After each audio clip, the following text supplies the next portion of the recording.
What? Oh, hi. What? What's up? Yeah, let's jam out to AWOL Nation for a second, I guess. What?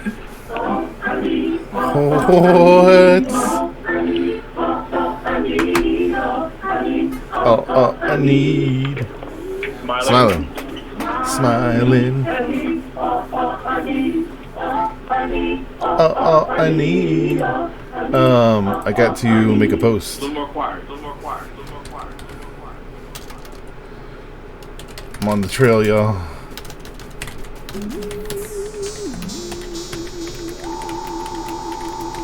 Twitch.tv/Johnny_Soda. Why is my name complicated?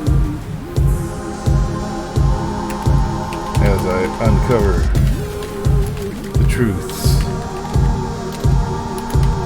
hidden from us. Covering. Oh yeah.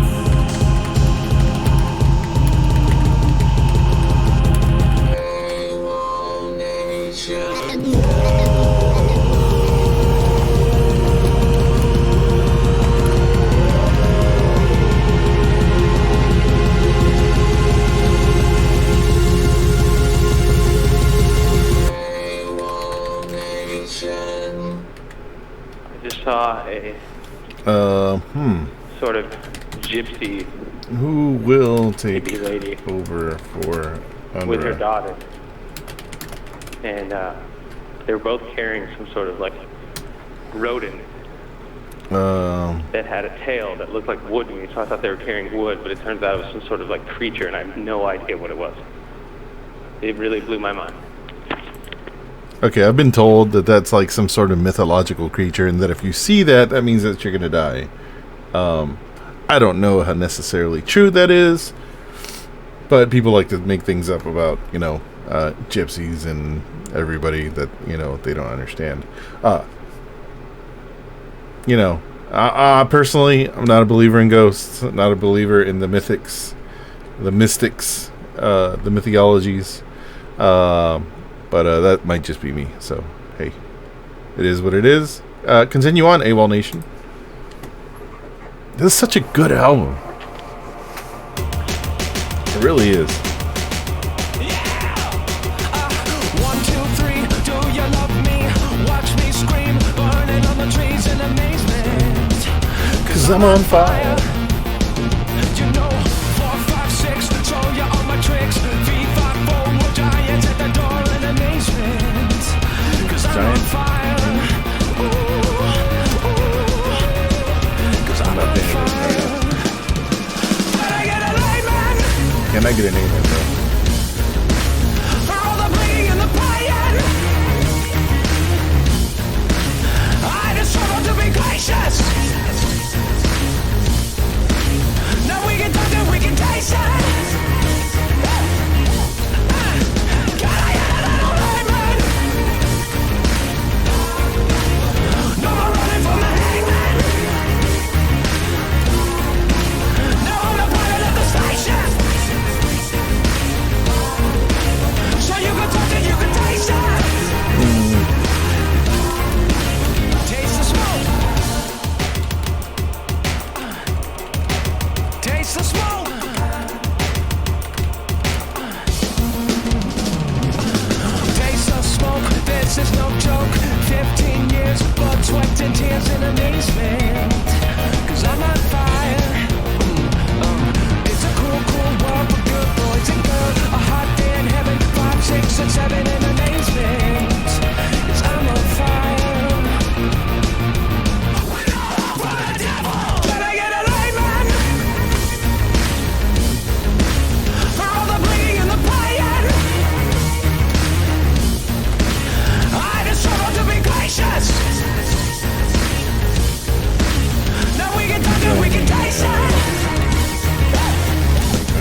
if like the Twitch logo comes up, yeah, then it works. Alright, cool. This is gonna be bad for the VOD, but I'm sorry. It will be okay, baby.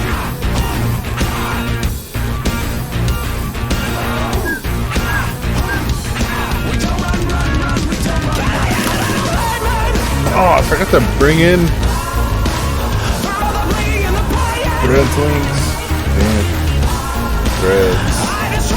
Am I logged in? I am logged in. Alright, that's good. Save. Ah, yes. I did say I would react to that. I don't know what that is. We'll do that right away. And then Twitter also.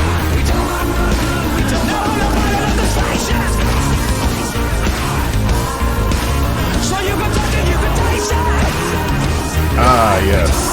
That will be a good beginning. A good lead in. What else we got? On bookmarks. Democrats should listen up. Yes, they should.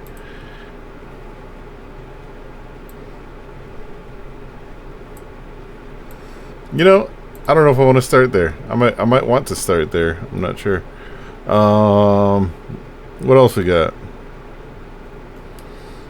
We blew our load with black and tans during St. Patrick's Day. I think that was good.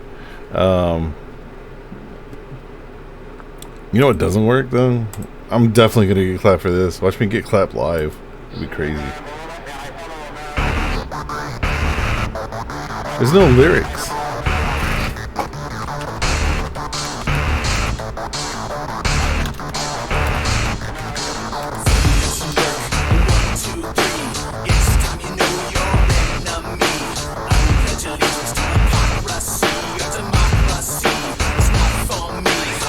Handler wakes up today. I'll check this out. FBI file for sure. Daphne, I don't know if you're there, but this would definitely be your jam right here.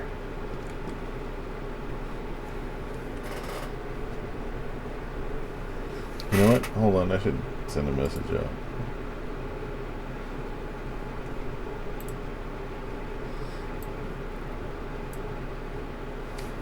Instagram.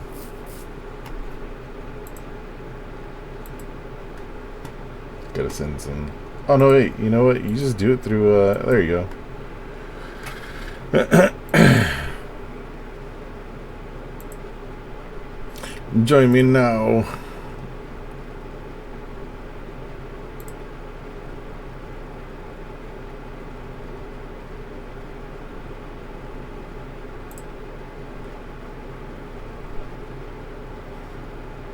How does that work? Does that work?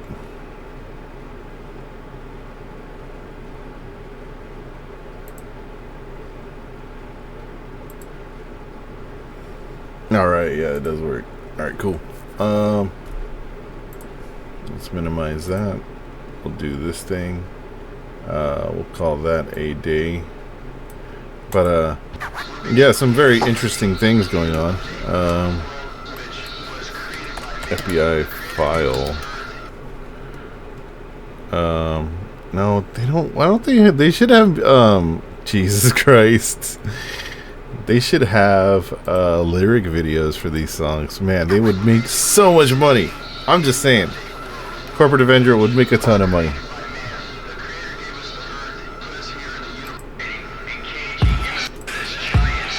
I'm just saying. FBI got a file on me. Too many creatures in the land of the free. FBI file lyrics. Corporate.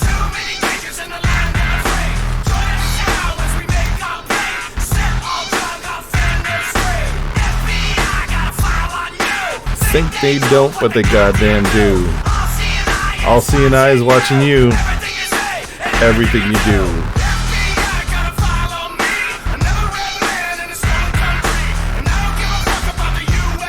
Is this stolen?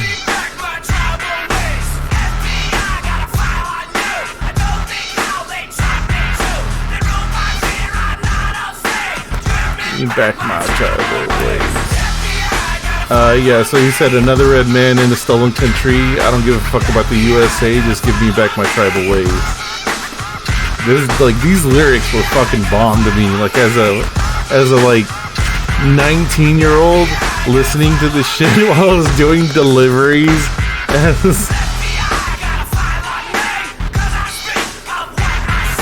Crimes against humanity.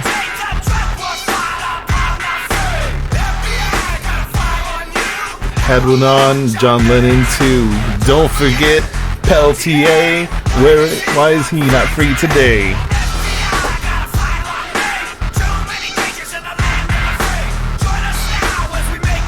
Yeah, but yeah, I guarantee the FBI does have a file on you. That is the way things work. And you can actually request your file if you would like to see what's in it. It is mandatory for them to hand it over to you if you put in a request for it. I forgot what it's called, but you can definitely request an FBI file that they have on you. That is their job. You can put them to work finally doing something productive. You know, maybe they were just, you know, watching YouTube all day, like you know, some people. But yes, hold on, I gotta, man, you know, they changed something on here on YouTube and it makes me really mad, because I can't see my, my jams anymore, and it kind of sucks. It kind of makes me mad. Like, they're not here on the side. Now I gotta come over here and like wait for them to load and be like, you know, like this dude. But yeah, I was listening to AWOL Nation before you joined, I think, or before anybody joined. I see there's some likes coming in on the post.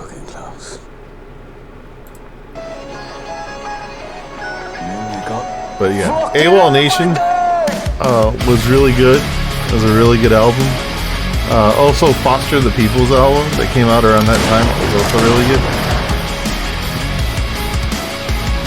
Sometimes these thoughts in my head speak so loud. Every little thing that I think about just builds on top of the pain and doubt. Even though I wanna just let it out, I try to act like I don't mind it. Try to keep my mouth so quiet, but sitting there in my silence just seems to amplify it. When I thought that keeping this inside would make it better, I never thought that I would end up ruining it forever. But every time I think I'm gonna get started. We're gonna go over what Stephen A. Smith said about Hillary. This weird Nazi video that Daphne sent me. We're going to talk about what you can accomplish as maybe the president, and then, you know, Netanyahu, going back on a couple things. We'll see what Al-Arabi has some information on it. Electronic Intifada has some information for us. There's some things going on in Palestine, I'll say, you know, with the PA, that we might not be really well too aware of. I don't want to claim that I'm ahead of a lot of stories, but I feel like, you know, a lot of things that I've talked about, I've been at least a couple days ahead.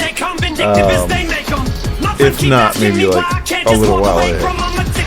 But we'll see what drops. And then we'll talk about AI and, you know, kind of wane off a little bit. And it'll be sleepy time right around that. I'm sure I'll be tired. But we'll do it all again tomorrow. See what's up. Oh, my mouse died. That's awesome.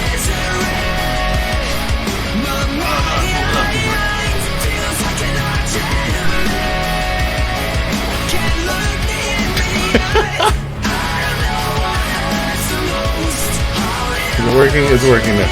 Oh, you know what? I think I figured something else out. I think I figured out I can hit a button instead. So yeah, that's the old me. This is the new me. We'll get on the trail here. 1 second. I just gotta make sure I got my... Oh yeah, there it goes. Got my disappearing screens on.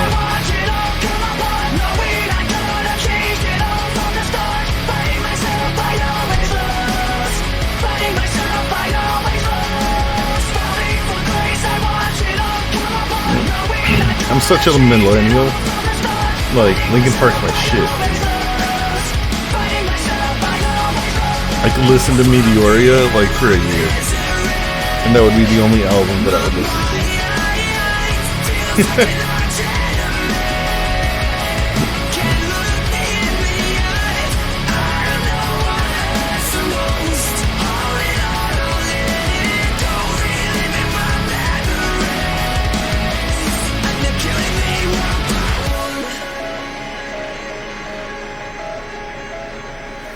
All right, let's go. But yeah, there's some very sus things going on with the Palestinian Authority, which, as you would know if you do follow the events that are currently going on in Gaza, is that the PA Fatah have had a lot of falling out with Hamas. The PA Palestinian Authority mainly being in charge of the West Bank. And if you take a good look at the West Bank and what it looks like today, compared to what it should look like, it is literally just Swiss fucking cheese as far as what is controlled by actual Palestine and what is controlled by the occupation forces. Or really what is occupied. Occupied West Bank is really the majority of it. So, you know, that's kind of an issue, especially when you look at Gaza and you see that Gaza is not an occupied territory for many reasons historically. I'm not going to explain them all. It would take too long. I just want to get into these stories. But yes, that is something that I would say to look at if you're not familiar with. Definitely look at the history of Gaza, look at the history of the West Bank individually, why they are not controlled by the same entity, even though they are both considered Palestine, even though the entire nation state of Israel is really considered Palestine. And really, who is kind of the puppet government versus who is more of the resistance government, and that would kind of lead you to where we are today, and really what we're going to get into right now. But yeah, let's go in here and check out Stephen A. Smith, a historically popular, extremely popular ESPN sports analyst. Recently he's gotten into some wacky things. I think he even gave an analysis on like what the Fortnite strategy should be, which is really weird because I don't know if he plays Fortnite, but I would never expect him to. But you know, a lot of sports players are, you know, the youngins. Most rookies are either in their late teens or early 20s when it comes to professional sports, and that's kind of weird to think about, because when you think about a professional in any other category, you would imagine a professional is somebody that is in their 30s or 40s and is making, you know, buku bucks. But these kids, I'll say from my perspective at least, you know, some of them make millions, and they require an analyst to talk about them.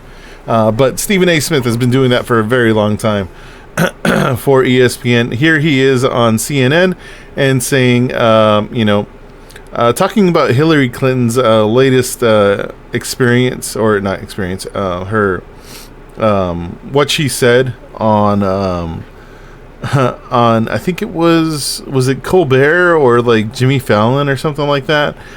Basically, she said undecided voters need to get over it and just vote Democrat. So, like, whatever your issues are, just get over it, is what she said. And I think Stephen A. Smith here has a very good analysis, because that is what he is. He's he's just all about analytics. Like, he knows how to look at something, dissect it, and then, you know, give it back to you and say, hey, these are the issues.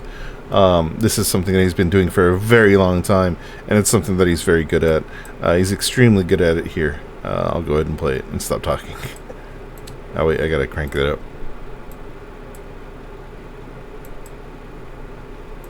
I don't think it was a very wise statement on her part. How did that work out for her in 2016? I think that's something that we have to recognize. Yes, she won the He said, how did that work out for her in 2016? Holy shit, dude. He just fucking immediately went for the throat. That's crazy. But at the end of the day, she wasn't the president of the United States. It was him. You can look at her not campaigning in Wisconsin in the last days, not campaigning in Pennsylvania in the last days. You can look at some of the stuff that they were saying about her that sort of distracted things from where it should have been in terms of Comey and his report from the FBI. You can bring up a whole bunch of things, but at the end of the day, the last thing you need to do is to do anything that could agitate a potential voter in this particular election. And that's what we've been saying for the longest, I would say, in social media, is that you cannot bully people into voting for you. That time is gone. It's over. You cannot guilt trip and bully people and say, oh, Orange Man bad, and if you don't vote for my 99% Hitler, 99% Orange Man, then you're the bad person. You can't pose that. You can't pose that situation anymore. It doesn't work. It doesn't work for people that see the reality of what the two-party dictatorship is, right? What do you make about the actual argument that she's making? I mean, she's basically saying two old people, yes, but they're substantively different. I mean, Trump has 91 counts against him. Well, listen, nobody's brought that up more than me. I like that he has all the words. He's like, well, listen, and immediately takes over the mic.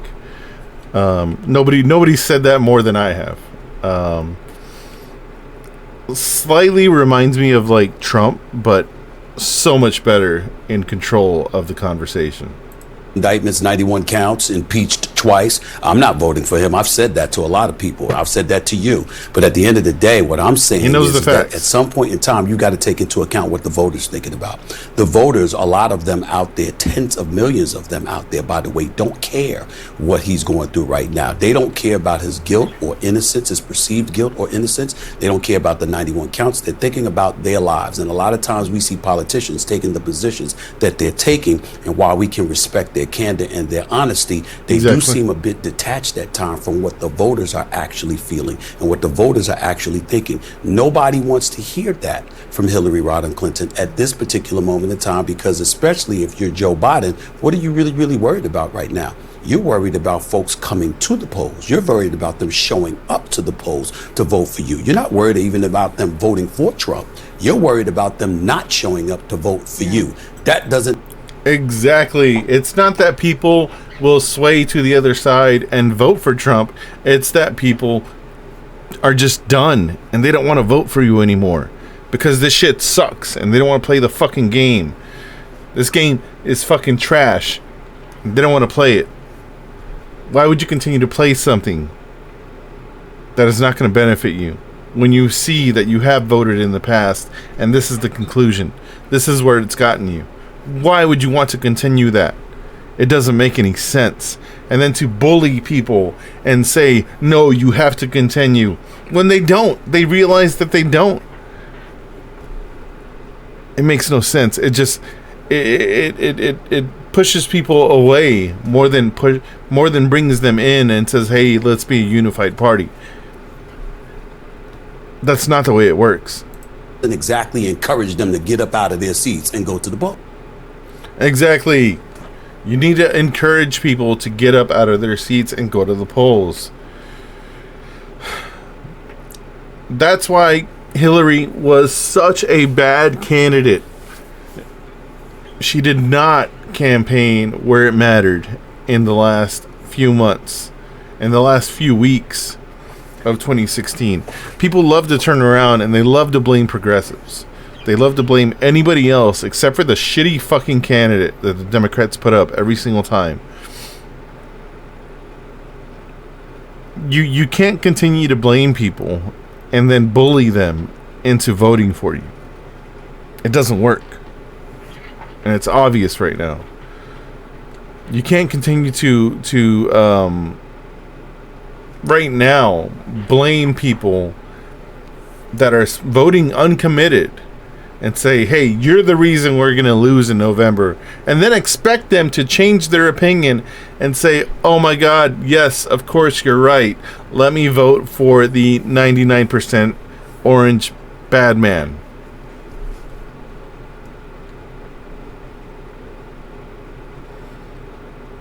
He's not like the actual,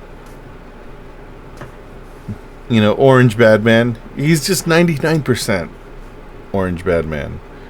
And I said that earlier today in a post on Threads. I was like, when you realize that your guy that you cheer on is almost identical and just as bad as the guy that you never knew that you would hate this much. Like it's a really eye-opening thing to a lot of people, and I think they can't accept the fact that their guy for the party that they've been so diehard for such a long time is just as bad, or nearly, just by a hair, just as bad as the most evil person that the Republican Party has ever put up. And I think that that's pretty eye-opening for a lot of people that want to vote Democrat. But hey, vote your conscience. I'm not going to stop you. I'm not going to say anything else. So here's a post that was sent to me from Daphne. Let's see what this is. What the actual fuck? How do these people get elected? Every time these vulgar ideas are given a voice and not smacked down, it only emboldens its adherents. I think I know where this is going. What did the Nazis do that was illegal? Republican person from Maine, Laurel Libby, which I don't know, but Libby is very nice. That's a nice name to have. It makes a lot of sense to me. But let's go. What did she say? I can't hear what she's saying. I gotta crank her up. I would like to know. Oh my God! I'm not posing a question. I would like to know what they did that was illegal. I would like to know what they did in detail, if folks would like to share, that was wrong, that infringed on another person's right. Holding a rally, and even holding a rally with guns. What? Is not illegal. Let's talk about the Nazis. What the fuck? I would like to know, although I'm not posing a question through the chair, I would like to know what they did that was illegal. I would like to know what they I know that repeats in a circle, but nothing says today's GOP like MAGA Maine state representative. Oh, so she's a House rep, okay, of the state. Laurel Libby asking what the Nazis did that was so bad, and what did they do that was so illegal, and how did they infringe on anyone's rights? Oh, Laurel. She looks fairly young. I will say that our American education system has definitely failed us. This is what we have to look forward to for probably at least the next 20 to 30 years, is people like this who have a horrible education because of the standards that we currently have in the United States. Where, I remember being in high school and them saying that specifically about the Korean Wars and about the Vietnam Wars, but because it always seemed like history stopped in the 1950s, 1960s at the very most, and I was in school like in the 90s, right? And they were like, oh, we don't teach the last 20 to 40 years of American history because that's it's not completely concrete. Basically, it seems like we've gone further back as we've gone on. because this absolute moron would understand what, gas chambers and a lot of torture inventions were created by the Nazis. I'm not going to give a history lesson of the Nazis because I don't know it all.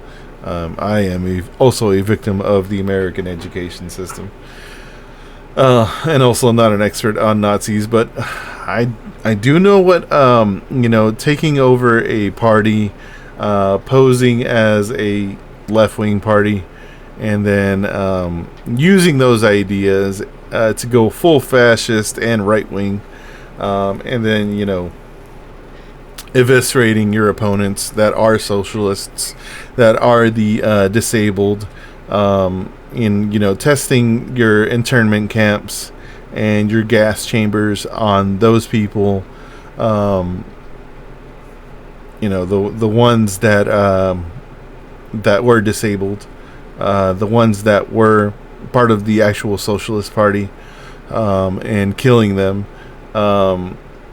I do know about that. And then, once you found out that those things do work, bringing in people, by the hundreds, if not by the thousands, to run them through those gas chambers and do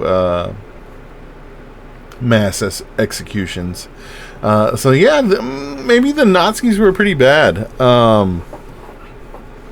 Just a basic analytic view of them, but you're an absolute moron with your Karen haircut. You don't know shit. Oh my god. Just people have the right to be no. Just drop kick a Nazi, please. All right, moving on to Mr. Matt Bender here. Isn't it wild that you can accomplish? Well, let's look at his quote. Biden calls for immediate ceasefire in tense call with Netanyahu, and warns that if Israel doesn't change policy in Gaza, U.S. policy regarding the war could change. My story on Axios. This is from Barak Ravid. Barak Ravid goes on. The Israeli Security Cabinet approved the opening of the Erez crossing with I think that's within I can't, well, get out of here, chat, nobody's chatting, with the Gaza Strip for the first time since October 7th. Wow. That means that's been closed this whole time, in order to allow for more humanitarian aid to go in, which hardly any humanitarian aid has been going in, Israeli officials said. Matt Bender says, isn't it wild what you can accomplish when you're the check notes, President of the United States? That's amazing. So Israel was blocking aid from getting in. Yeah, I think we've talked about that several times. I think we're well aware of that at this point. Oh boy. But yeah, so what's been going on? What led to this whole crisis here? Let's see a good 4 minutes of the Chef Jose Andres interview of his workers being obliterated, basically. I'm sure we're all aware of this story, but I'll continue on and play the story. We didn't have all the information. I gotta crank him up. In the first minutes and hours, but very clear. The situation began being very obvious when we began seeing images of these bodies and these passports in the hospital that confirm these were our people. He's talking about his workers that are now dead. That 7 team members between the specialty security people we have, 3 British individuals and 3 international crew plus 1 Palestinian, that they were targeted systematically, car by car. They attacked the first car. We're still trying to get all the information on what happened on the first car. We have a feeling they were able to escape safely because it was an armored vehicle. Hold on, sorry. They were able to move in the second one. Again, this one was hit. They were able to move in the third one. In the process, we know they were trying to call. But in the chaos of the moment, whatever happened, they to try to be telling IDF that what are they doing, that they were targeting us in the conflicting zone, in an area controlled by IDF. Them knowing that was our teams moving on that route with with 3 cars.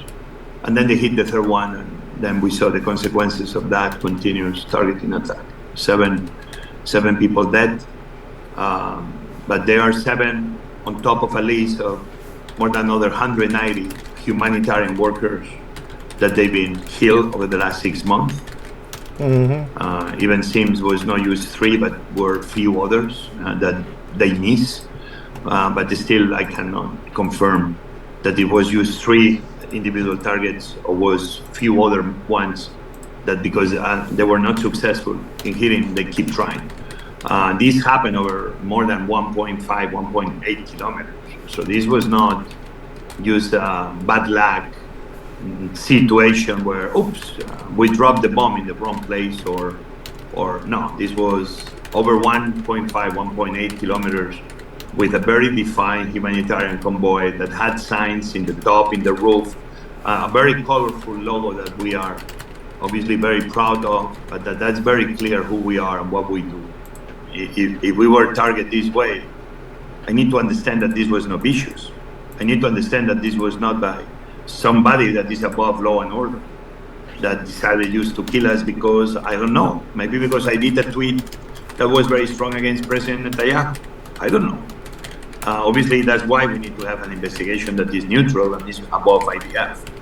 I believe will be good intentions on anybody, and they will tell the story whatever they want to say. But what I know is that we were targeted deliberately, non-stop, until everybody was dead in this convoy. That cannot be the role of an army. That cannot be the role of an army that has hundreds of drones above Gaza in any single moment. Humanitarian. So there he says that can't continue, basically. The way that the IDF is behaving, Chef Andreas has called out and said right there in that moment that it can't continue. It can't. What they're doing right now shouldn't be happening. Not just to them, but to anybody. And this is coming from the head of the World Central Kitchen, which is, if you're not aware, Israel doesn't want to deal with UNRWA anymore, right? UNRWA has been what World Central Kitchen is right now this entire time since 1948, I believe. That's what UNRWA has been. But because Israel can quickly say UNRWA is a Palestinian-run entity, it is evil, and then they pin, remember, they pinned those 12 previously working with Hamas or are Hamas, or maybe they're not Hamas, who knows, people, and said, hey, they're part of UNRWA. But they couldn't do that with World Central Kitchen, right? They couldn't say, hey, all of these foreigners from World Central Kitchen are Hamas, because this guy is a Spaniard. The people that died, as he said, one of them was Palestinian. He was the driver. 3 of them were from the UK, special ops, actually. They're not Palestinian. That's 4 of the 7. And then he said, I think they said another guy. Well, the next video that I have is going to explain it, or one of these videos that I have is going to explain it, actually, of who they all were. But he says they can't continue here. And one thing that Chef Jose Andreas was doing is he got around the problems that the United States were having, where the United States was like, oh, well, we got to build this whole port, which is still happening, by the way. We have to build this whole port. We have to make sure that, it's like down and everything. And we're going to bring in these ships, and these ships are going to bring all the parts and all this stuff. And like Jose Andres was just like, no, we'll just bring in the open arms vessel, which is from Spain. Bring in these barges of food from Cyprus at 2 or 3 miles an hour, from Cyprus to the coast of Gaza, deliver barges of food, millions of meals at a time. They did it a couple weeks ago. They were supposed to do it this past week, but because this happened, they turned that around. And I believe, and I'll show you here in a minute as to why I believe this, I believe World Central Kitchen was going to replace UNRWA, or might still will. They might still do this. Replace UNRWA as the provider for Gaza. As the, supplying arm that is for Gaza. Because the reason for that would be that they're not Palestinian. They're not Palestinian controlled. They're not UN controlled, which, Israel doesn't like. But instead, World Central Kitchen has some other ties. But let's go on. Arians and civilians should never be paying the consequences of war. This is a basic principle of humanity. At the time, this looks like it's not a war against terrorism anymore. Seems this is a war against humanity itself. You cannot be destroying every building. You cannot be destroying every hospital, every school. You cannot be targeting humanitarian. You cannot be targeting children. You cannot be fighting the basis of what humanity should be standing for. What did he say there at the end? Humanitarian. You cannot be targeting children. You cannot be fighting the basis of what humanity should be standing for. You cannot be fighting what the basis of humanity should be fighting for, or should be standing for. This dude was pissed. He was absolutely pissed, and he has an absolute right to be pissed. His efforts, World Central Kitchen, they've been in a lot of war zones, not just Israel. They've been in Mexico. They've been in Ukraine. They've been in several parts of Africa, where there's a lot of fighting going on, and they were never attacked. Not to this point. Not to the way that they were attacked in Israel. But Israel is a genocidal machine, and that is the way that they have behaved for the last 6 months. But apparently, Chef Andreas is a close friend to Biden. I want to actually, I was going to play this video, but I think I'm going to play this video right here from, no, not that one, sorry. There we go. From Ali from the Electronic Intifada. He had some very good information. On this live stream and said that, to the extent that World Central Kitchen is there, it is a drop in the ocean, and people are not getting what they need. World Central Kitchen is reportedly providing, I don't know what it is. Let's be generous and say 100,000 meals a day in Gaza. Right. I mean, they bring in World Central Kitchen, and they're like, oh, we're going to bring in 2 million meals. We brought in 2 million meals worth of food on this barge. Dude, there's 2 million people in Gaza. You provided enough food for one day for those people. Now, I know instantly you're not going to have 2 million people show up to one spot and get fed for that day. It's going to go out, over time. Like he says, 100,000 meals a day. But at that same time, while 100,000 people might get fed in that one day, you still have like 900,000 other people that are starving literally to death. There is famine going on in northern Gaza right now. There are 2.3 million people in Gaza. There you go. If everyone in Gaza only needs to eat once, you need 2.3 million meals a day. But you know what? Like, hold on. There was another post that I should have gone back on from Ninochka. Where was it? Oh God, I bookmarked it. This is it. Yeah, this is the mirage of the white savior. Oh shit, that's loud as fuck.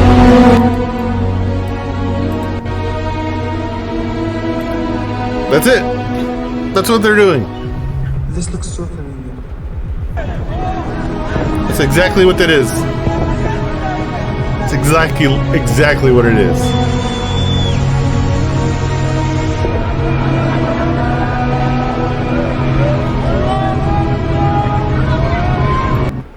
It is literally just the queen throwing scraps of bread out to these poor children.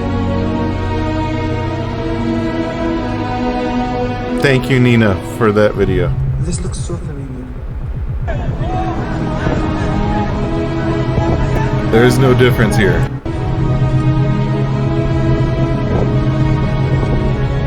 There really is no difference.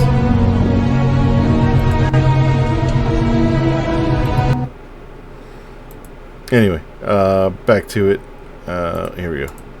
People in Gaza need to eat more than once a day. So we're talking about millions. What? People need to eat more than once? You're kidding me. And the only agency that is able to provide that is UNRWA. The one that Israel is blocking, the one that the United States and Germany are defunding in order to and we still are defunding UNRWA. So we have to be really suspicious about what World Central Kitchen is up to.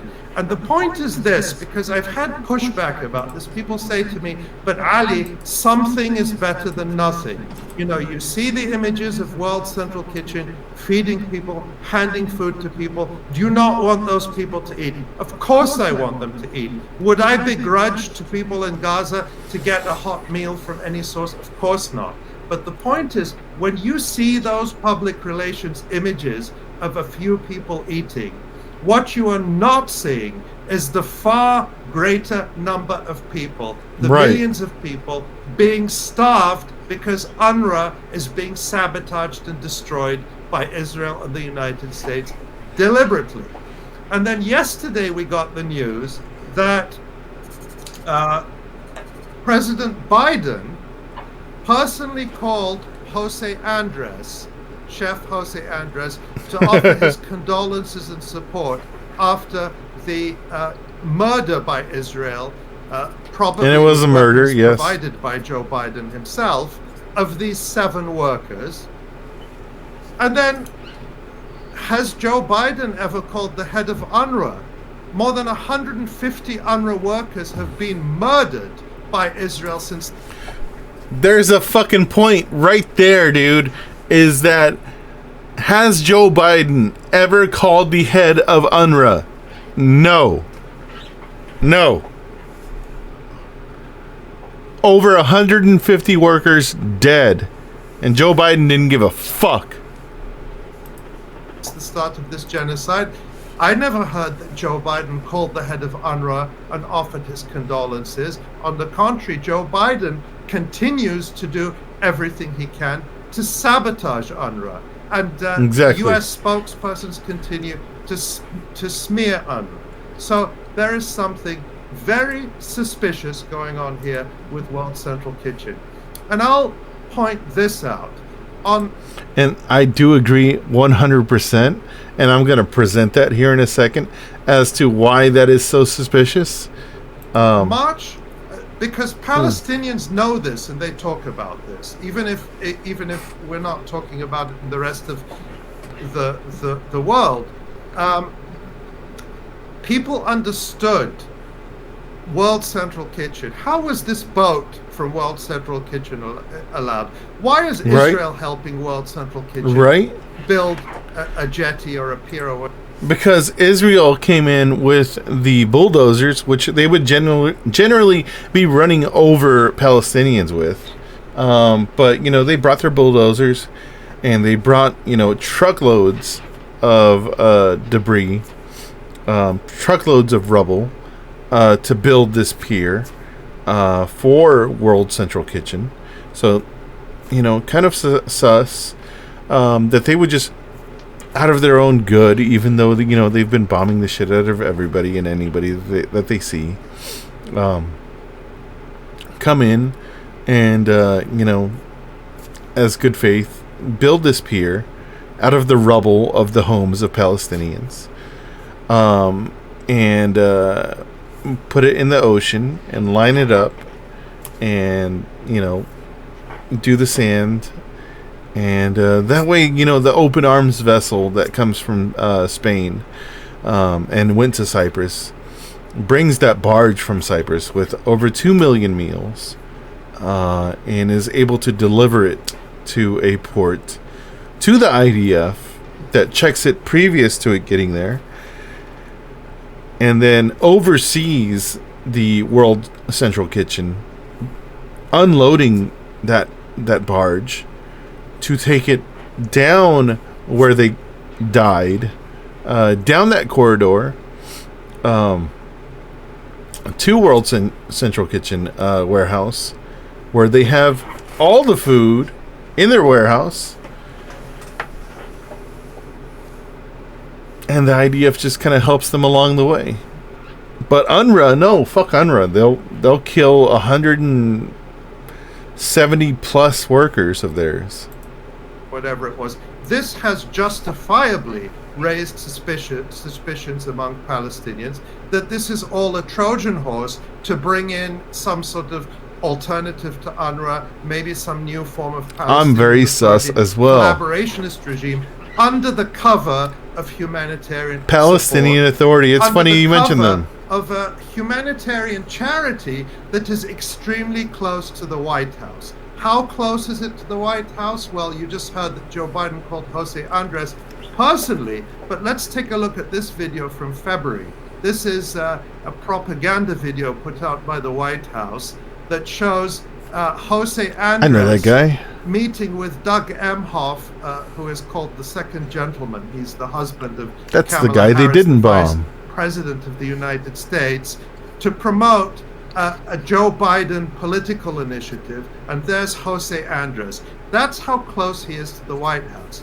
And this agency, World Central Kitchen, this just charity, has gone from like nothing 3 years ago to raising $519 million, $500 billion in 2022, according to its latest available filings with the United States government. $500 million. $500 billion.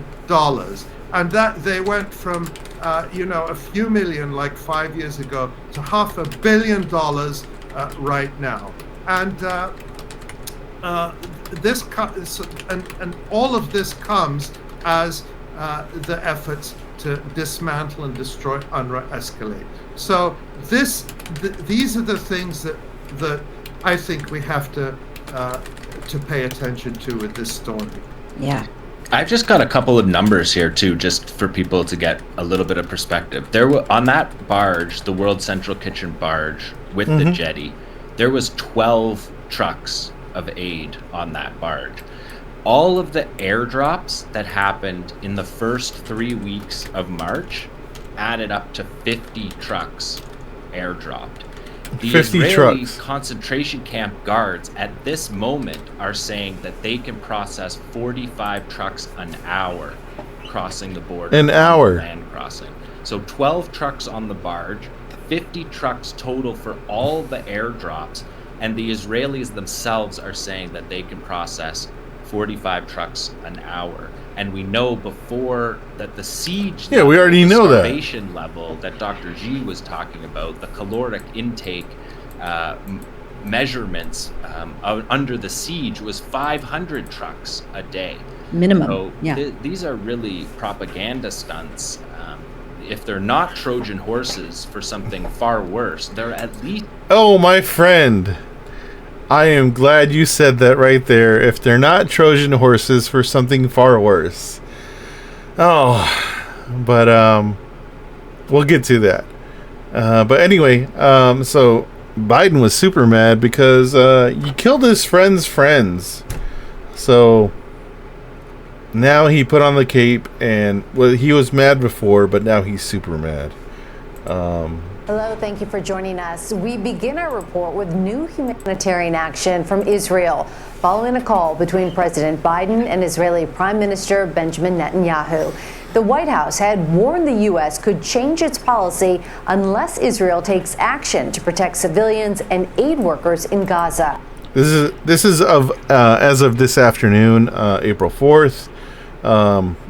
Later on in the day, Israeli strikes killed 7 aid workers in the Palestinian territory on Monday. Also on Thursday, smoke could be seen rising over Rafah in southern Gaza. Israel remains determined to invade the city. The U.S. is trying to persuade it they're not at least to do bombing so. the shit out of it. CBS News Chief White House correspondent Nancy Cordes has more on what the two countries are discussing. Secretary of State Antony Blinken issued a new but vaguely worded warning for Israel today. If we don't see the changes that we need to see, there'll be changes in our own policy. President Biden delivered a similar message in a direct 30-minute phone call with Israel's prime minister. He made clear, the White House said, that U.S. policy with respect to Gaza hinges on Israel's immediate action to better protect civilians. What exactly is the warning that's being issued here? I'm not going to preview steps. I'm not going to preview decisions that haven't been made yet, but there are things that need to be done. The warning comes as a growing number of Democratic senators push the White House to impose new conditions on military aid to Israel after the deaths of an estimated 30,000 Palestinians and roughly 200 humanitarian workers. The 7 workers from World Central Kitchen were driving in a safe zone in marked vehicles and had registered their movements with the Israeli military. Oof. But they were targeted by missiles anyway in what the Israelis say was a Dude, when they put this on the national news, they've been given the okay to publish this information and put this information in everybody's brain. You, as Netanyahu, are probably not on the good receiving end here. And this is information that was, published online, a day, 2 days ago now. And we all knew it, for people that are terminally online like myself. That, they went from one area to the next area and the next area, and then they got bombed consistently until they died from the bombings. God, not looking good for Netanyahu here. Mistake. Vermont Senator Peter Welch. Frankly, I think we're coming to the point where the president is going to have to make a profound decision, and that is, are we going to stop sending U.S. munitions to Israel that are used in Gaza? The U.S. gives Israel more than $3 billion worth of military aid every year and has approved. So something I want to say about that is, we give them more than $3 billion in military aid, but it's not to fucking bomb the fuck out of Gaza. It is so that you stand as a bastion against the rest of the Middle East that the United States sees as a threat, like Iran, like Yemen, and the rebels that are in Yemen, the people that won't comply under Saudi Arabia control, under the people that are in Lebanon, Hezbollah, Syria, and how fucked up we've made that. With our CIA operations and civil wars that is still going on. Iraq, where we've bombed the fuck out of Iraq, and now, there's all these other small groups that have popped up that are against the United States that don't like us. That's what the bombs are for. But instead, they concentrate their efforts on Gaza, and they bomb the fuck out of Gaza and kill as many people as they can. That's really what all of these bombs are for, but instead they're just turning around and using them wherever the fuck they want. And we haven't really had a problem with it up until they fucked up our inside operation, basically. Approved another transfer that includes more than 1,500 and 2,000-pound bombs.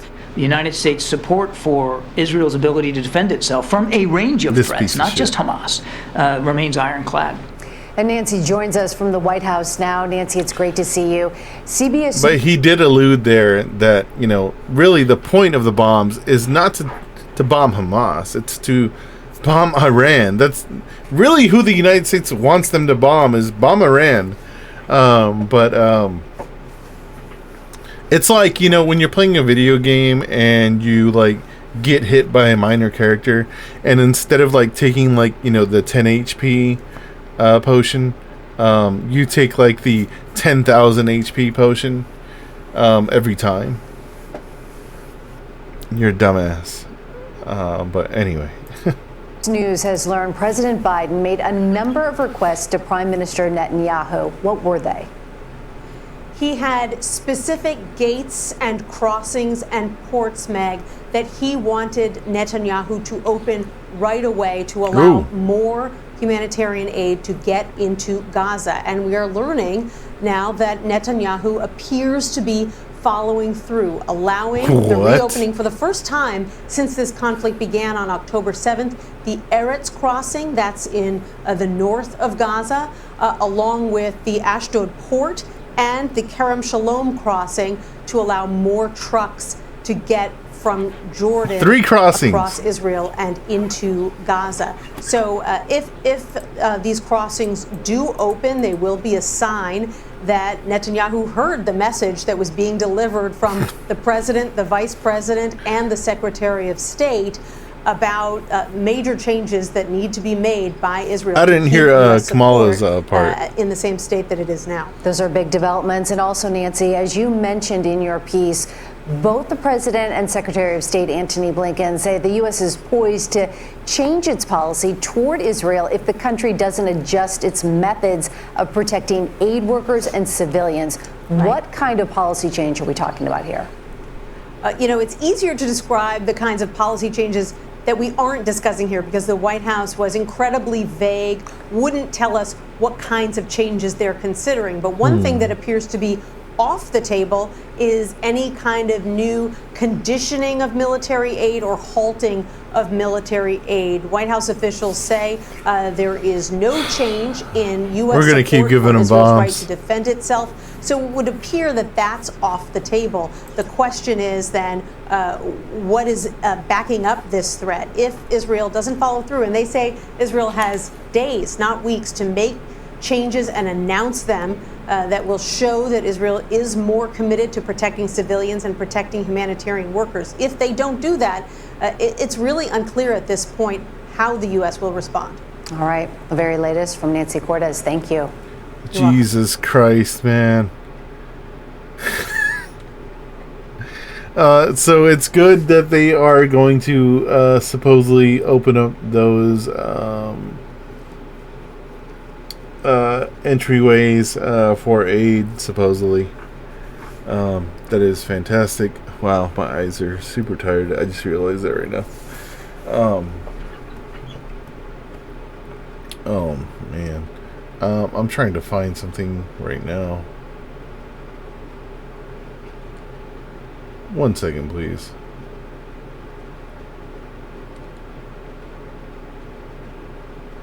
Jesus Christ. Oh yeah, I posted how to lose an entire demographic that you thought you could bully.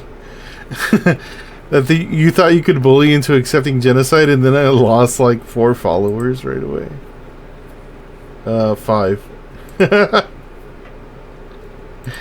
Oh man, people get really mad when you talk bad about Biden.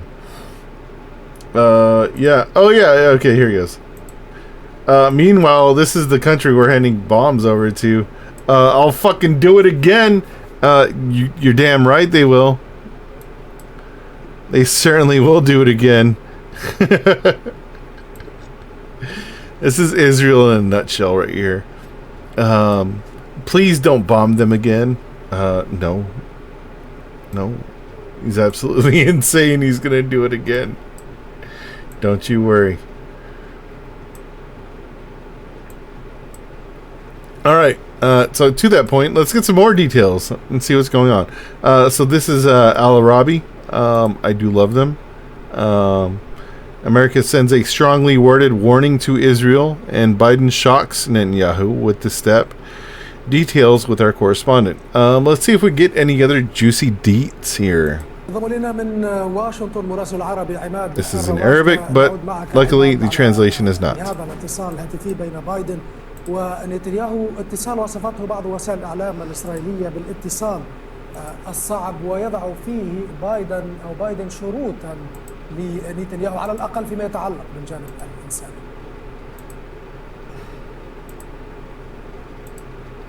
صحيح لغة الخطاب كما أشرنا في نشرة سابقة لغة الخطاب نبرة الخطاب الذي وجه إلى بنيامين نتنياهو جديدة إلى حد بعيد ربما ليست مبالغة. The speech addressed in Benjamin Netanyahu is very new, so like he didn't expect Biden to come across with this, right? القول بأنها غير مسبوقة. Perhaps it is not an exaggeration to say it is unprecedented. Got it? حتى لغة البيان الذي صدر عقب هذا الاتصال أيضا كانت إلى حد ما. Even the language of this statement issued after the call was somewhat strange. غريبة لأنها لم تتطرق إلى الثيمات التي اعتدناها منذ 7 أكتوبر. Because it did not address the themes that we have become accustomed to since October 7th. مثل حرص الولايات المتحدة وتأكيد الرئيس بايدن يؤكد على التزام such as the United States' keenness or President Biden's assertiveness. It confirms the United States' commitment to defending Israel's security, and that the president assured Netanyahu of this. This is what we've always heard. Oh, okay, so he's saying that what they usually hear is, you know, the assertiveness of we're behind you 100%, right? He said after this call we didn't hear any of that. That means Biden was fucking pissed. All we heard was a threat and a promise to Israel about the possibility of a change in American policy towards the war in Gaza if Israel does not provide the United States with a solid, implementable, and measurable steps regarding the protection of civilians and relief workers, and also instructing the Israel negotiating team, which there is an Israeli negotiating team. I forget what they're called. I think it's like NGP or something like that, or NGO. I'd have to look it up. To reach an immediate ceasefire. It's like a coalition of like countries that they're aligned with. This is also a very new expression to be used in this way, in this context. This expression is almost unprecedented, directing the Israelis to reach an immediate ceasefire and without delay. Also here I am quoting, there's a tightening in the language of the speech that was clear. There is also a surprise of what happened now. Of course, we know the context of the attack to which the Central Kitchen convoy was subjected, the global anger that befell the head of this kitchen, Jose Andres, is the one Biden spoke to after this operation, attributed to the killing of his members.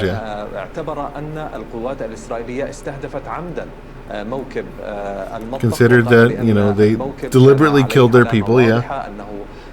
تم استهدافه في منطقة منزوعة أو منطقة فض نزاع ليست منطقة نزاع بالأساس ليصار إلى الاشتباه به باعتباره Right, it's not a conflict zone. المنطقة بالأساس كانت تحت إدارة الجيش الإسرائيلي. IDF tried to say it was a Hamas convoy. It was not. كما قال خوزيه أندريه، وبالتالي هو يعتبر بأن الهجوم كان متعمدا والولايات And therefore, Jose Andres believes the attack was intentional. Yeah, of course it was. The United States called for an investigation. So Biden expressed his anger behind closed doors.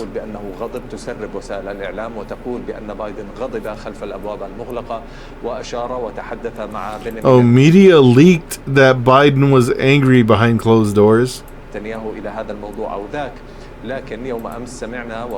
That's the shit that they leaked. They didn't leak the fucking beginning of this part. Are you fucking kidding me? لكاتب خطابات الرئيس السابق باراك أوباما على تويتر قال بأن هذه السياسة بالتعبير عن الغضب تجاه بنيامين نتنياهو خلف الأبواب المغلقة غير مجدية. Okay. وصف جو بايدن بالضعيف لأنه عاجز عن اتخاذ موقف جدي تجاه استهداف هذا الموكب وعموم. So they frame Biden as weak, and this is him just fucking laying into Netanyahu right now. فرق الإغاثة في غزة وأيضا المدنيين بشكل عام. واليوم البيان أشار إلى ذلك، قال بأن مجمل الوضع الإنساني في غزة يجب أن تقوم إسرائيل بحمايته وليس فقط عمال الإغاثة. يبدو أن حادثة عمال الإغاثة أيقظت. I want to know, does WCK actually pull out of Gaza or not? Because they said that they said that they will. I don't know if they have, but they said that they will. And if they don't, then that leads me to my next story. وسائل الإعلام، وهذا ما لمسناه في المؤتمرات الصحفية، أيقظت وسائل الإعلام على حقيقة أن ما يقوله الغزيون منذ بداية الحرب ليس فقط عبارة عن تصريحات لوزارة يسيطر عليها حماس وهي وزارة الصحة كما تقدمها وسائل الإعلام الأمريكية. هناك واقع حقيقي. Hold on. What is the last part? Run that by me again. في المؤتمرات الصحفية أيقظت وسائل الإعلام. That is, the media eliminated the truth that was the Gazans have been saying since the beginning of the war. We are not just statements from a ministry controlled by Hamas, which is the Ministry of Health, as presented by the American media. There is a real reality that relief workers are suffering from and that civilians are suffering from. Indeed, Israel. So yeah, so not only are civilians dying from the IDF's attacks, but that humanitarian workers have been dying from Israel's attacks as well. That is the truth. That's something that really hasn't been reported in Western media, is that they consistently murder humanitarian aid workers. And for them to attack, so I guess to put it into this perspective, they've been killing UNRWA this whole time, right? 170, 180 workers, right, to this point. And so they kind of see that as, okay, we can kill humanitarian aid workers, it doesn't matter. And then they go and kill, WCK workers. And then it does matter. And it's like, oh, well, fuck. You told us that it didn't matter. We've been doing this whole time, and now it matters. Oh shit! Now we gotta change stuff. There's a strong opinion among observers that this operation actually occurred intentionally. لم يكن مجرد خطأ غير مقصود لأنها منطقة تابعة للجيش الإسرائيلي لا يتواجد فيها عناصر لحركة حماس. And yeah, it was not an area belonging to the Israeli army, as in this was not a kill zone, because they do have kill zones also, where, if anybody walks into a general area, they can just fucking bomb them to pieces or shoot them with a sniper rifle. That is the idea. But this was not a kill zone area. This is what has been determined as a humanitarian aid corridor. And so there should have not been any bombings or any killings or anything like that.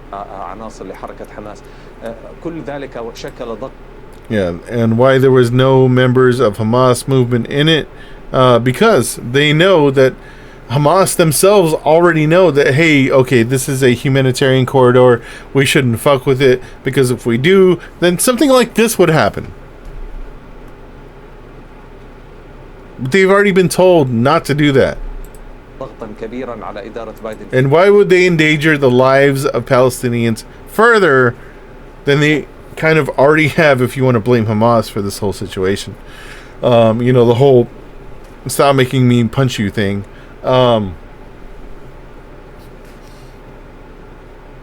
Why would they further endanger other people when they don't have to, when they already have fighting that is going on in, northern Gaza, in southern Gaza, in several other areas that are, here and there. There's still fighting that is going on. فيما يبدو لإصدار مثل هذا البيان وبطبيعة الحال السؤال المطروح الآن هو هل سيمثل ذلك تغيرا أو بداية لتغير كبير على مستوى الخطاب سنشاهده في الأيام And that is the question. Will this actually signal a change or not? مجرد بيان في رد فعل لإرضاء الشارع الغاضب والثائر على حادث مقتل هؤلاء العمال وأن الحال سيعود إلى ما كان عليه. And see, he says appease the angry and those revolting in the street. He's talking about the protests that have been going on in Jerusalem, not Tel Aviv, like I said Monday, I think. I said protests were going on in Tel Aviv. They're actually going on in Jerusalem. It was like 100,000 protesters that were there to protest the war and really call for elections sooner than they should be happening. But I also see a problem with that. But we're getting there. لاحقا هذا متروك للوقت يثبته خلال الأيام والأسابيع المقبلة. So yeah, actually a lot of information. That was extremely way more informative than this bullshit by CBS News. Thank you for absolutely nothing, you fucking idiots that work in capitalist-run media. Prime Minister I don't appreciate you. You look like Charlie Brown, by the way. Get the fuck out of here. But yes, in relation to those stories, the Palestinian Authority seeks statehood.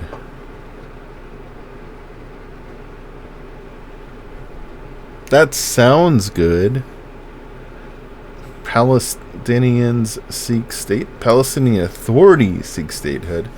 And who's running this story? It is ILTV, Israeli News.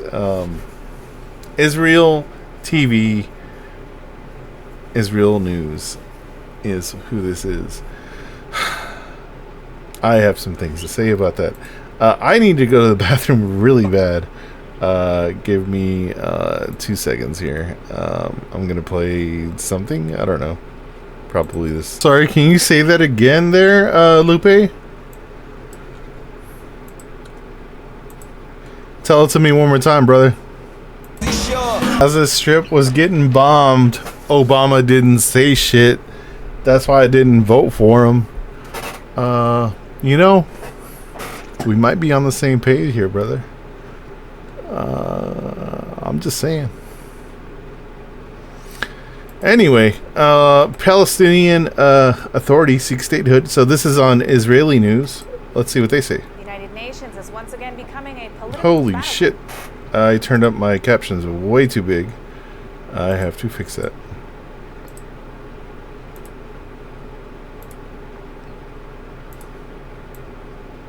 There we go. That's good enough for me. Let's crank up this American that's on giving Israeli news. Ground with the Palestinian Authority seeking statehood. ILTV's Devil Klein has the full story. On Tuesday, the Palestinian envoy to the UN announced in a letter the Palestinian Authority's intent to revive their bid for statehood. Currently, the Palestinians have observer state status since 2012, but full bid membership would be tantamount to recognizing a Palestinian state. The letter, addressed to UN Secretary General Antonio Guterres, stated a request to reconsider the application for statehood initially proposed in 2011. In order to be granted statehood, the council must recommend the application, and then it must be approved by 2/3 majority. Even in that case, the U.S. has the ability to That sounds like veto. a good thing, right? Palestinian envoy Riyad Mansour stated that the aim of the bid is for the Security Council to take a decision at an April 18th meeting on the Middle East, but as of now, a vote has yet to be scheduled. In 2011, a Security Council committee reviewed the Palestinian application for statehood, but the committee did not reach a unanimous position, and the council did not hold a vote on a resolution to recommend Palestinian membership. The U.S. has not yet responded to the renewed Palestinian bid at the UN, but has emphasized, even during the course of this war, their commitment to a two-state solution. We want a two-state solution, but we have not recognized your bid for statehood yet. Now, why would we not do that? Here's a story. Palestinian Authority to push for vote this month on full United States membership.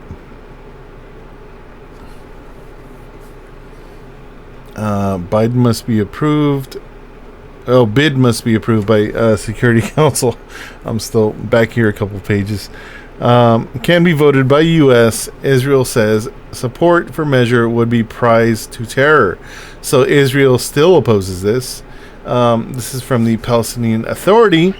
They want the United Nations Security Council to vote this month to make it a full member of the world body.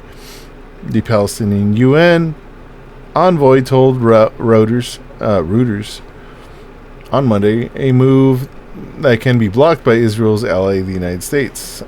Is this me reading this weird, or is this me not understanding how this is translated? I don't know.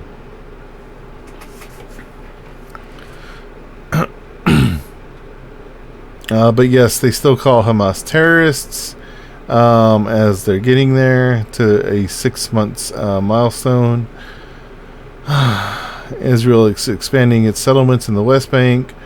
Mansour told reporters that the aim was for the Security Council to make a decision at an April 18th ministerial meeting on the Middle East, but that a vote had yet to be scheduled. He said that a 2011 PA application for a full membership was still pending from 2011 because the 15-member council never made a formal decision.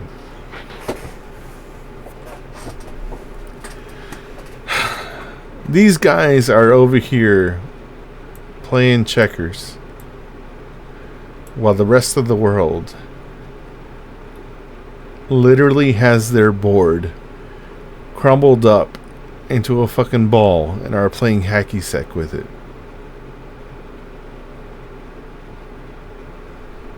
That's what's going on there. But yeah, as far as the Palestinian Authority goes, what happened with them? I would like to know what they have been up to. I talked about this story shortly the other day. So Hamas's charge against the Abbas-led faction, which that's Riyad Mansour. Here's the Abbas-led faction, which is the Palestinian Authority. Hamas does not agree with the way the Palestinian Authority has handled things, especially in the West Bank.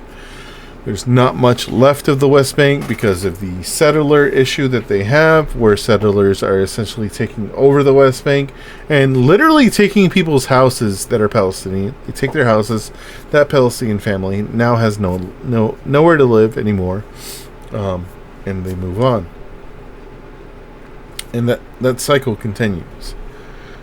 So they don't see the Palestinian Authority as a good authority to a good government to have because of those issues.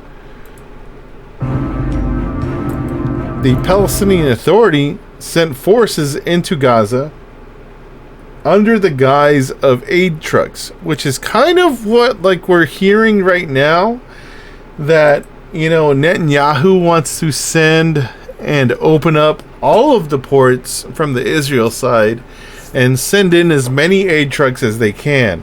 Now, am I being a conspiracy theorist here? Yes, I am. I am being a conspiracy theorist here. This is from a few days ago. This is from the 1st. 3 days ago. 3. I've heard that's not a good symbol to make. 3 days ago.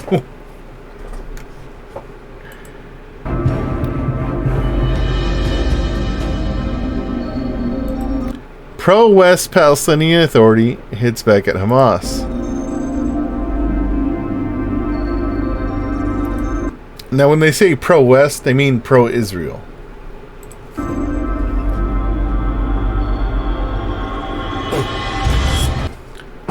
Hamas charged its rival Palestinian Authority of trying to sneak into Gaza. They're trying to create a civil war here within Gaza, because the IDF murdering Palestinians is no longer good. Every time the IDF murders another Palestinian, whether it's in Al-Shifa, whether it's, you know, as somebody that was a driver for the WCK, whether it's somebody that is in Rafah, well, those are a lot of examples that are easily, you know, brought up. It's a bad thing. But if you could have Hamas fighting the Palestinian Authority or fighting Fatah, it wouldn't look so bad for Israel, right?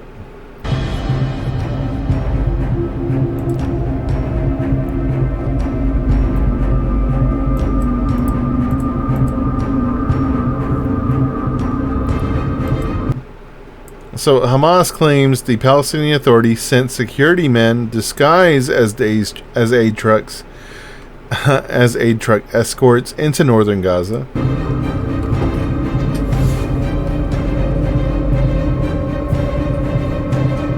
They told Al-Aqsa TV that the PA Intel chief supervised the forces mission.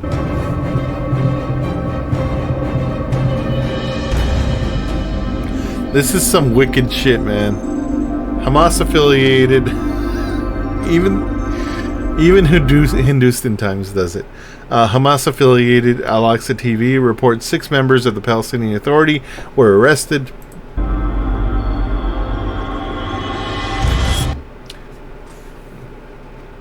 The suspicious security force that entered yesterday with the Egyptian Crescent trucks coordinated its operations entirely with Israel, the IDF.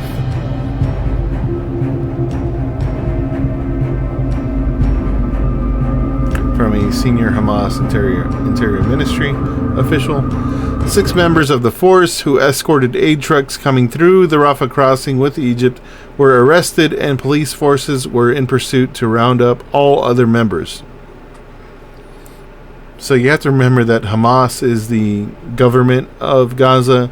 They do have a police force, even though that is probably who the IDF are killing, because they obviously would have guns.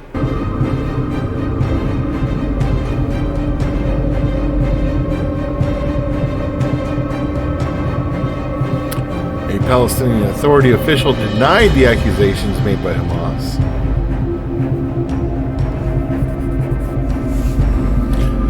The statement by the so-called Hamas Interior Ministry over the aid entry into Gaza Strip is incorrect.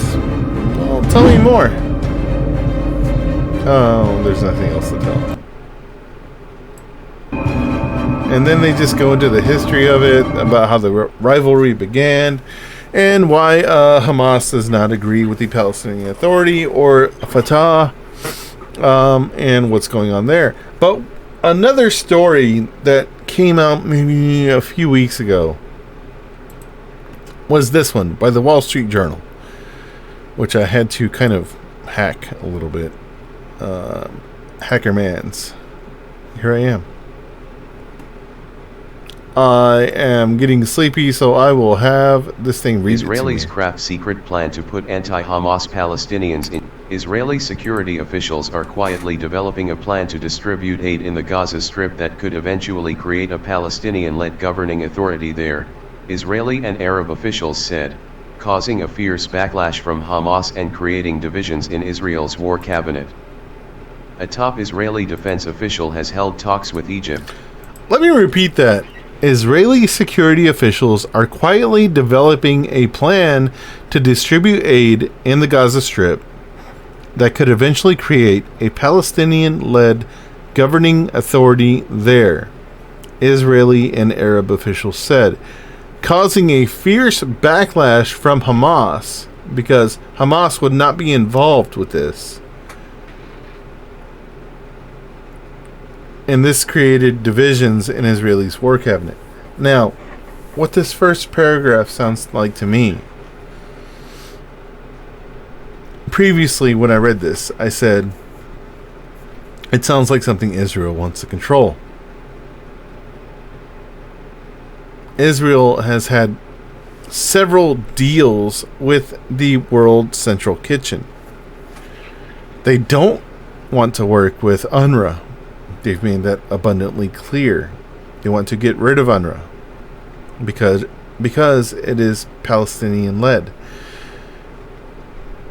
It seems like to me they want World Central Kitchen to be the ones that they are working with in Gaza.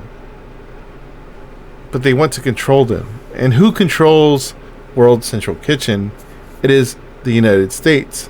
As we've seen so far today in all of these stories. It takes a while to get here, right? You have to see everything that's behind and see where they want to go with this. So, yeah, to me, it seems like Israel's okay with World Central Kitchen. It seemed like they wanted to teach them a lesson, as in who's in charge, by killing their people. And they want to treat them the same way that they treat UNRWA.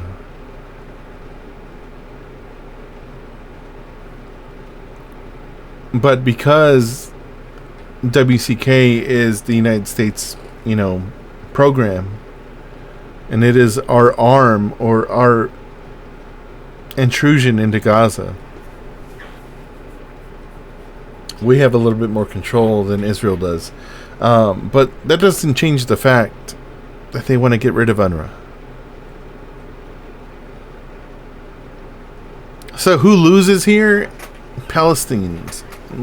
Palestinians lose here. Palestine loses. As it exists right now, Gaza loses.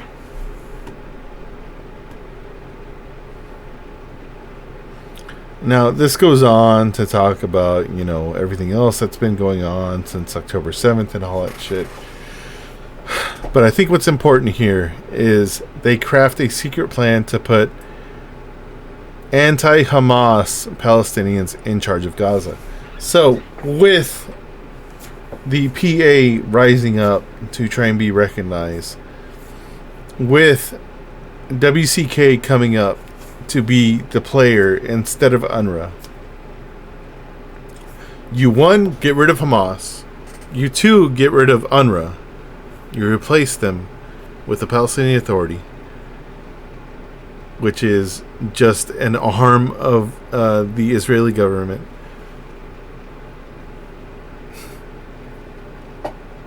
You replace UNRWA with WCK, who is an American-controlled company. And you have full control of Gaza. That's it. There's not much more to it.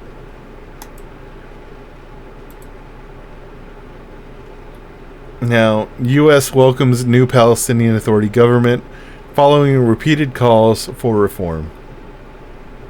This is a few days ago. The United States welcomed the formation of a new Palestinian Authority government, signaling It is accepting the revised cabinet lineup as a step towards political reform.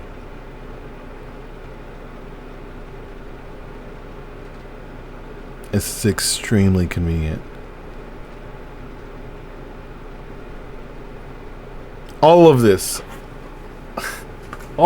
last hour and a half just works together like a symphony.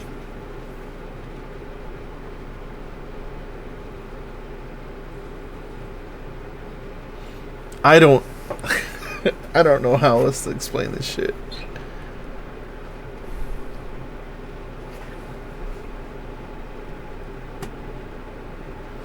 The Biden administration called for a revitalizing the West Bank-based Palestinian Authority in hopes that it can administer the Gaza Strip once Israel-Hamas war ends. What? That is the only line that you have to know here. That's it. The United States wants the Palestinian Authority to take over.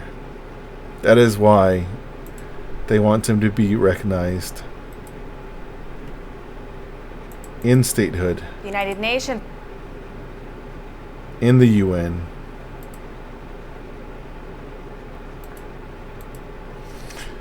That's why the United States doesn't want WCK workers dying. Because they will work with the Palestinian Authority to get rid of Hamas, to get rid of UNRWA. That's it.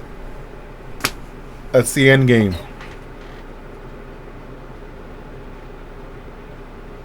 I don't know how much more clear I can make that.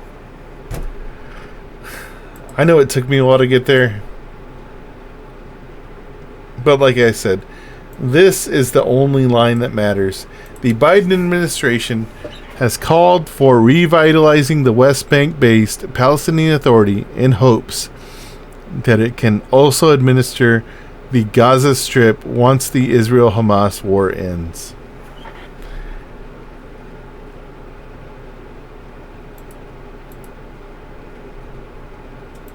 And that goes back to Israelis' secret plan to put anti-Hamas Palestinians in charge of Gaza aid.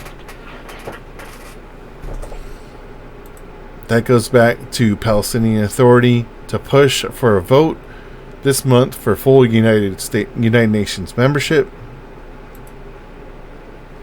That goes back to they seek statehood. This is just a problem that has happened with them killing the WCK workers. It's raised anger because there was always a plan in place. There was always a plan in place. And that's what this is.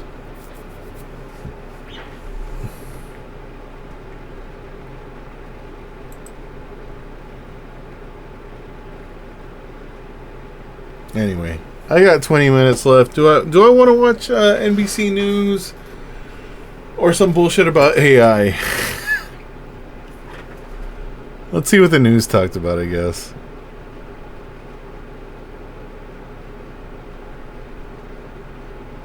There we go. We're talking to Lester.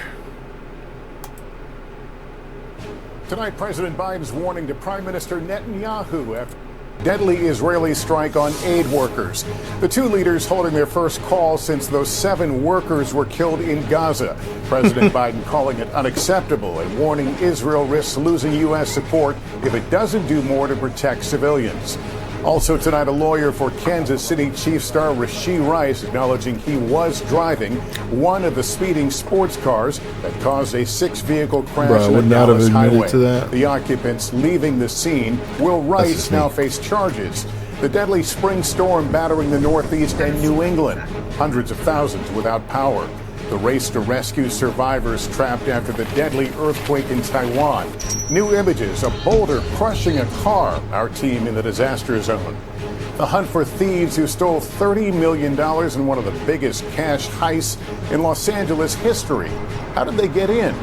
Our NBC News report on the rise of marijuana and the risk of psychotic events among teens, and the bond between brothers, one in the U.S., one in Gaza, bringing life-saving relief to the war zone. We're saving lives here, guys. NBC Nightly News with Lester Holt. Good evening and welcome. President Biden tonight signaling growing impatience with Israel over the conduct of its military operations inside Gaza and possibly conditioning American military aid to reforms. In a phone call today, President Biden telling Israeli Prime Minister Benjamin Netanyahu that Israel's strike that killed 7 World Central Kitchen aid workers earlier this week and the overall humanitarian situation in Gaza are unacceptable, and issued his strongest warning yet that the U.S. could shift its policy toward Israel.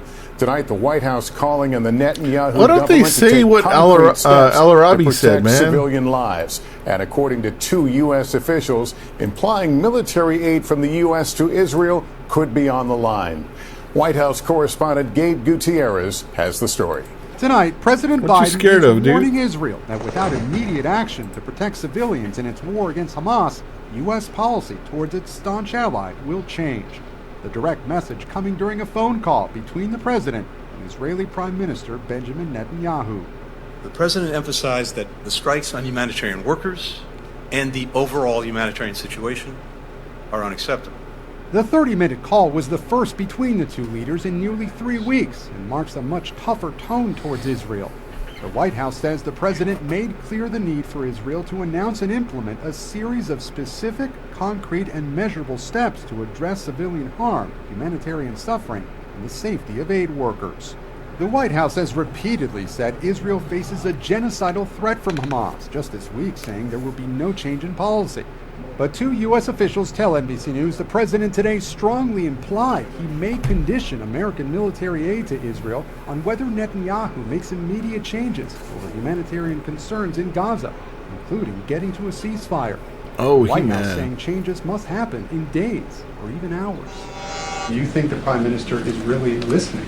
It was, I think it was evident in the phone call today. It was a good discussion, direct, no question, but a good discussion. Today's call was arranged in direct response to the Israeli strike that killed 7 World Central Kitchen workers, including 33-year-old Jacob Flickinger, a dual American-Canadian citizen. They killed an American? Spoke with his parents. We are 2 people who suffered because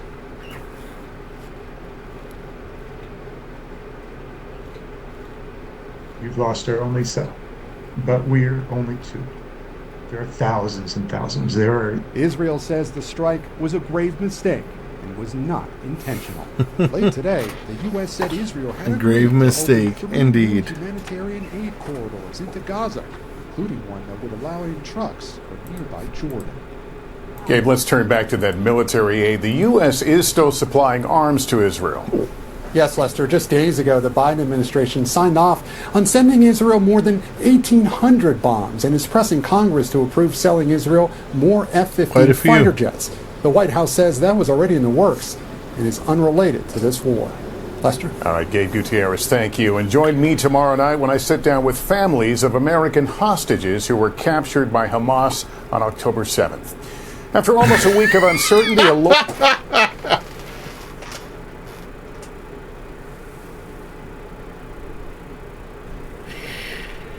Oh my God. The United States media is such a fucking joke, man. It is such a joke. Lawyer for Kansas City Chiefs wide receiver Rashee Rice said today that Rice was, in fact, driving one of the cars involved in that multi-vehicle crash in Dallas. Here's Priscilla Thompson. Tonight, an attorney for NFL star Rashee Rice confirming his client was behind the wheel in this dangerous crash caught on camera. Mr. Rice acknowledged that he was driving the Lamborghini. Police say that Lamborghini and this Corvette were speeding down the expressway in Dallas when both drivers lost control, hitting 4 other vehicles and sending 2 people to the hospital. It comes a day after Rice confirmed in a statement that he spoke with Dallas police about Saturday's crash and apologized to the victims. He's going to do everything in his power to bring their life back. He said, to "My bad." as All right. normal as What else do you possible want? In terms of injuries, in terms of property damage. What do you want? Money? To make certain that he is responsible for helping. Get a job. You guys all right? You guys just gonna leave it? You The guys all right? occupants Yeah. of the vehicles Yeah, in we good. question all left the scene, investigators say, without checking if anyone needed medical attention or exchanging information. Here you have a young man, 23 years old, never been involved in anything like this. People were injured. I can't blame him. His heart 23 years goes out old. to them. He doesn't know what to The do. NFL said today, we continue to monitor all developments in the matter. But tonight, with Rice's reputation and career all on the line, his attorney asking the public not to judge him based on this incident alone. He's a young man that made a mistake. How many of you? As I have said made a mistake? previously, you know, these guys are Rice's kids. attorney says we could hear from the NFL I don't know what star the fuck I within the was doing next at week. 23, Meanwhile, 24. no arrests have been made or charges filed. Lester? All right, Priscilla Thompson, thank you. Here in the Northeast, one more blast of severe weather. The tail I'm end not of a going to say poor nor'easter kid dumping because, a you foot know, or there were more other of people snow that were on parts of affected. upstate New York But and northern he New should England. For more have than some a people day around now, him the that storm has brought dangerously should instruct high them on how winds to handle that brought business down because trees there and is power business lines that and needs to left be handled. hundreds of thousands without power.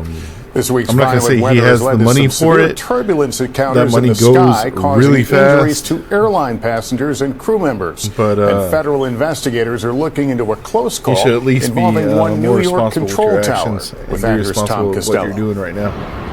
Now under FAA and NTSB investigation, a close call with the LaGuardia Airport Tower on March 23rd.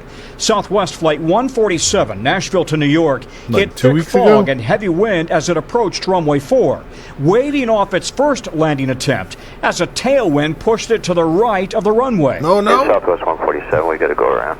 But on its second attempt, the pilots were even further off course. Controllers radioed an urgent warning. Go around, sir. I'm on the heading, climb maintain 2,000. Climb maintain 2,000. But the plane passed right over the top of the airport terminal and close to the control tower. Though the precise distance is hard to calculate. The controller clearly rattled. That was not aligned with the runway at all. You know, these control towers seem pretty important. Like, if somebody was going to, like... close, so there's a lot of questions here. It was definitely a close Never mind. event I don't in want very, the fucking very bad FBI weather. showing up to my house to tomorrow. Baltimore before returning safely to LaGuardia. Southwest tells NBC News we are reviewing the event as part of our safety systems. Meanwhile, Wednesday's violent weather caused 2 cases of severe turbulence. A Southwest flight forced to land in Tampa with an can't let injured the flight mind ramble. attendant and passenger, while a Delta flight, Milwaukee to JFK, diverted to Baltimore. I was screaming. Everybody was screaming. Another reminder of the importance of seatbelts. Tom Costello, NBC News, Washington. 2 days after that powerful earthquake that killed at least 10 people in Taiwan, it has now become a desperate search China? for dozens who are missing and may still be trapped in the rubble. Janice Mackey-Freyer is in Taiwan for us tonight. Tonight, the urgent rescue effort to get to survivors on Taiwan, and an all-out search is underway in the mountains for people trapped. Cut off by massive landslides triggered when the earthquake hit. Anyway. Do more to protect them ahead of November. In Philadelphia, Commissioner Omar Sabir says he and his staff have received threats every year since the 2020 election, including this phone call. We are 1,000 steps ahead of you. You're walking right into the line. We want from the federal government more resources to protect our America's election workers and under to protect threat. our election officials. He says part of the problem, baseless claims from former President Trump like these. Guard the vote. And you should go the into news is kind of Detroit, boring, and you should honestly. go I into think this is Philadelphia, dumb. and we got to watch those folks when Women they come sue in. over... Whether Dude, this it be, isn't you know, everyday event. Of state for care. Women are or in suing one under case, abortion bans. deliver a Yes. stillborn at And they should 31 be. weeks. All Teens now and suing marijuana to get risk. clarity Get on fucked. the law. None of them wanted to All right. The news sucks today. Fuck the news. Anyways, learn how Just Walk Out technology experience works. I'd like to know. Thank you. With Amazon One, we operate contactless biometric payment option. No, start over. You tell me from the beginning. Hi, I'm Brad Fowler. I'm on the business development Just Walk Out. This experiential store kit gives a view of the technology needed to implement Just Walk Out at a retailer location. To enable Just Walk Out technology, we need a payment method identified when the shopper enters. Methods, of which some retailers use more than one, include credit or debit card, in which Amazon manages the payment processing. How do you know what credit card I want to use? The fastest path to launch. App, by scanning a QR code in the retailer's mobile app, we can identify the consumer, payment, and email for receipt. I've seen Amazon this builds guy's a beard virtual before. basket and passes to the customer for payment. Or Amazon One. With Amazon One, we offer a contactless biometric payment option. Once payment, whatever the method, has been authorized, a virtual cart is created and the gates will open. Let's walk inside. Once in the store, the cameras above, coupled with shelf sensors, will detect items removed from shelves by a consumer and will add that item to their virtual cart. If the shopper puts the items back, whether in the same location or somewhere else, the item is removed from the virtual cart. Shelf sensors detect any change in weight when a product is taken or returned to a shelf.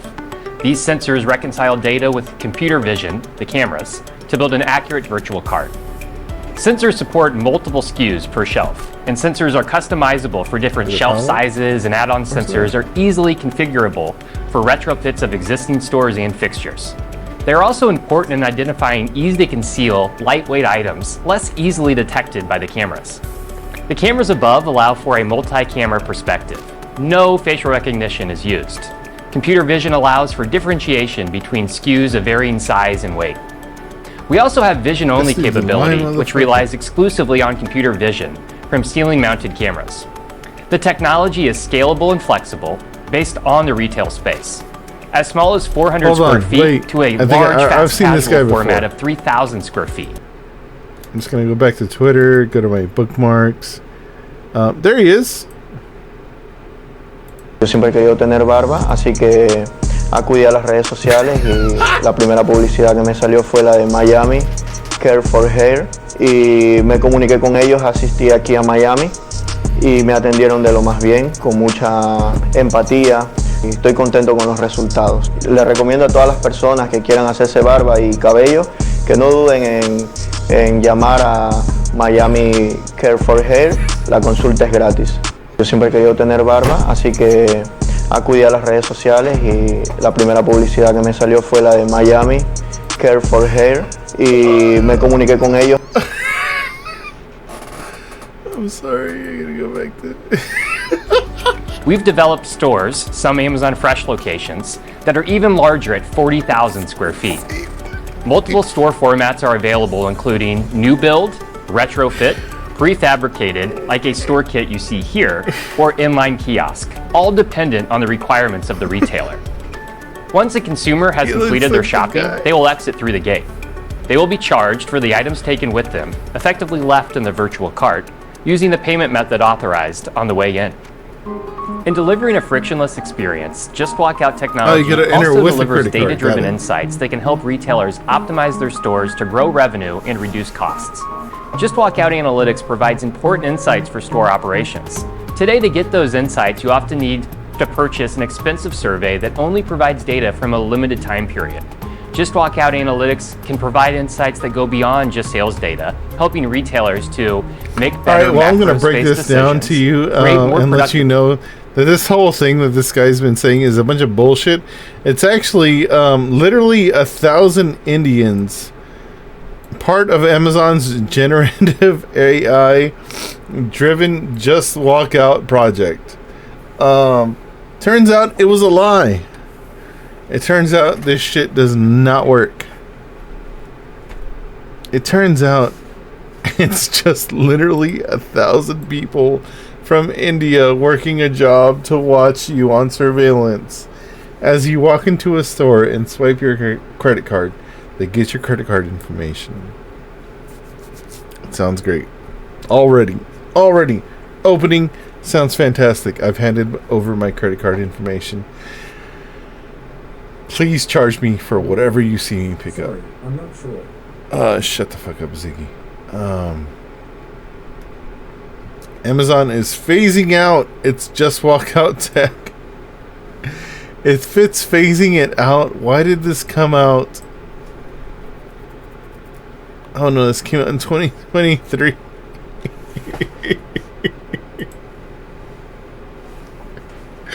1 year ago. I guess it was a failure. It turns out, it would appear that what was billed as an AI endeavor included thousands of Indians adding items to carts and charging customers depending on what they wanted.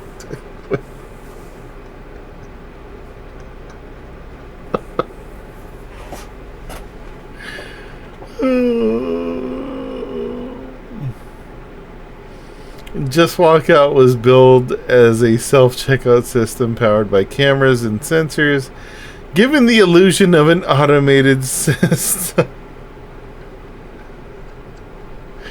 AI is not the future. AI is literally what we turned call centers into in like the 2000s. It's literally just 1,000 Indian workers in India doing the work for like 5 cents an hour or whatever it is that we pay them. Horrible. Oh man. All right. That leads us to the reality of AI and the FTC chair. Actually, I do want to watch this. Okay. It's going to get my video clapped, but that's alright. I'll delay this video a couple days from posting it on YouTube because, you know, hey, it's only 12:37. As many of you are... But, yeah, it turns out, like, AI is just, you know, like 1,000 Indians in a...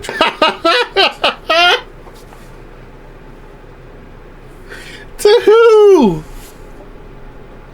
Bad. But we live in a capitalist environment, brother. Do you not know the hellscape that we currently are in? Well, I guess we don't need drummers anymore.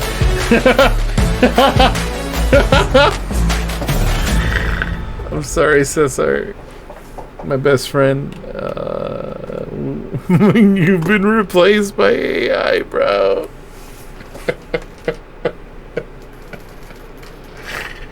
Oh no. Alright, I'm tired. Actually, I'm gonna play Helldivers, so I'm sorry. But I'll probably I think I might stream that without audio. Just to chill.